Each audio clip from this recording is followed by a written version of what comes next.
कल रात जब आप अपने एसी के नीचे मखमली गद्दों पर आराम से तकिया डालकर सो रहे थे, तब कहीं दूर एक चमचमाती सड़क पर एक बगल में फुटपाथ पर अपनी माँ के जो आंचल है फटा पुराना, उसको ओढ़कर एक बच्चा सोने की कोशिश कर रहा था। तो रहा बच्चा, आपको पता है कौन है। जब रोज़ सुबह सोकर उठता है तो जब आप ऑफिस के लिए जाते हैं तो आपकी जूते की चमक बढ़ाता है ताकि उसे शाम को 2 वक्त की रोटी नसीब हो सके। जब आप किसी काम के सिलसिले में आप पीछे कार पर बैठे होते हैं या आप ड्राइविंग कर रहे होते हैं कार में, तो आपके जो कार है उसमें जो शीशा लगा है सामने, और बच्चे के हाथ में पोंछा होता है, आपके शीशे पर पोंछा मारता है वो, ताकि उसे शाम को 2 वक्त की रोटी नसीब हो सके। सोचिए कितना आज भी हमारे भारत में लोग कितने दयनीय स्थिति में जूझ रहे हैं, और हम लोग विश्वगुरु बनने की बात करते हैं और मंगल ग्रह पर घर बनाने की बात करते हैं।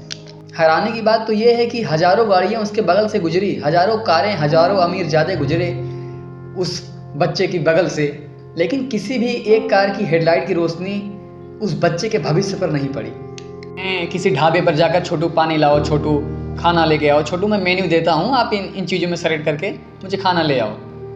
क्या आप जानते हैं कि वो छोटू नहीं है, हमारी नाकामी का, आपकी नाकामी का, इस समाज की नाकामी का एक जीता जागता उदाहरण है वो। जिस उम्र में उसे परियों की कहानियाँ सुनानी थी, उनके माँ बाप परियों की कहानियाँ सुनाते और वो लेट कर सोता आराम से और उसके माँ बाप कहानियाँ सुनाते हैं उसको।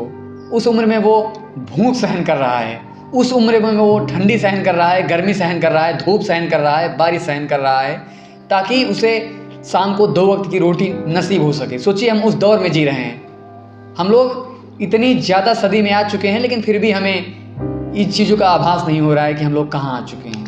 हम लोग अक्सर जाते हैं मंदिर में, मस्जिद में, चर्च में, चाहे जहाँ जाते हैं, और ऊंची ऊंची मंदिरों पर जाते हैं और नीचे ना जाने कितने तादाद में जो भूखे बच्चे होते हैं वो टहल रहे होते हैं। हम लोग करोड़ों दान कर देते हैं भगवान को, मस्जिद में चादर चढ़ा देते हैं, हर जगह। आप लोग इसे धार्मिक मत लेना, लेकिन जो नीचे बच्चे सो रहे हैं, आप लोगों ने उन्हें कितना परसेंटेज दान किया है, जितना दान आप ऊपर भगवान को करते हैं।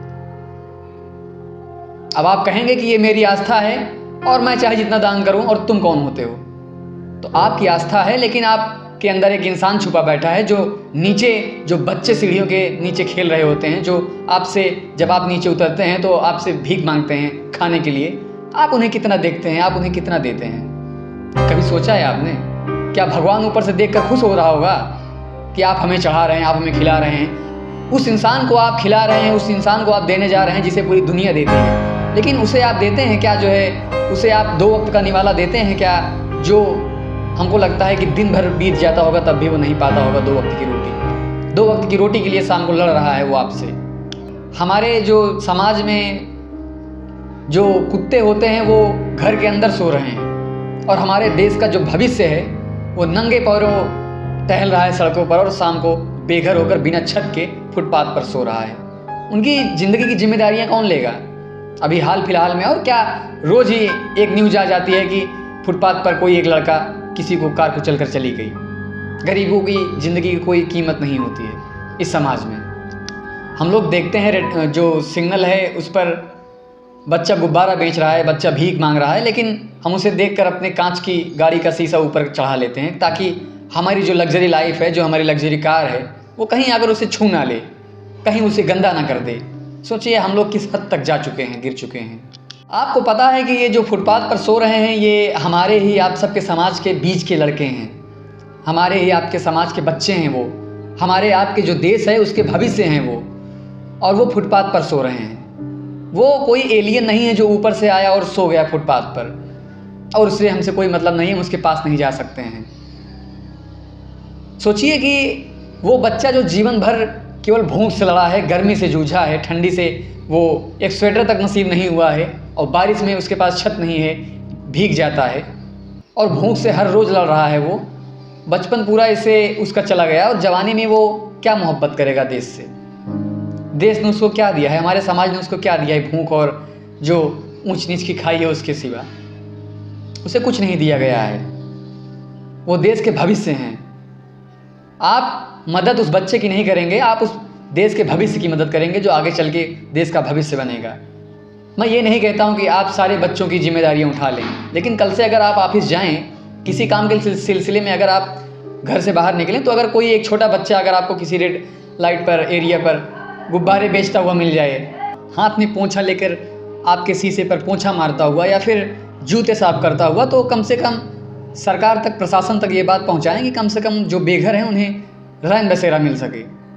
आप उन्हें 1 रुपये 2 रुपये देने के बजाय उन्हें शिक्षा का प्रावधान करवाइए। उन्हें हाथ पकड़ कर ले जाइए स्कूलों में, उनके माँ बाप से मिलिए और कम से कम आप एक बच्चे की भविष्य बदल दें। ऐसे ही अगला आदमी, फिर अगला आदमी, फिर ऐसे हमारी पूरी सोसाइटी उस बच्चे की या फिर और बच्चे जो भी हैं समाज में, ऐसे बेघर लोग, ऐसे जो गरीब लोग हैं, उनकी मदद होगी और इससे हमारा समाज बदलेगा और समाज बदलेगा तो देश बदलेगा। हमें अपने देश को बदलना है। क्या उन बच्चों को जो मदद करने का इरादा है या फिर कोई नया बहाना है आपके पास? आप कमेंट में हमें ज़रूर बताइए।